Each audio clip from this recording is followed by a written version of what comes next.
மாமா எப்பயும் போல் 10 o'clockலாம் ஆஃபீஸ் கிளம்பி போயிட்டாங்க. அவங்க போனதுக்கப்புறம் ஒரு 11:30 போலலாம் ஹஸ்பண்டோட ரிலேட்டிவ் வந்து ஊர்லேருந்து வந்திருந்தாங்க.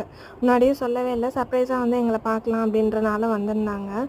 ப்ரெக்னென்சி கன்ஃபார்ம் பண்ணதில் ரொம்ப சந்தோஷப்பட்டவங்களாம் அவங்களும் ஒருத்தவங்க. எங்ககிட்ட டேரெக்டாக சொல்லவே இல்லை அப்படின்ட்டு சண்டையெல்லாம் போட்டாங்க.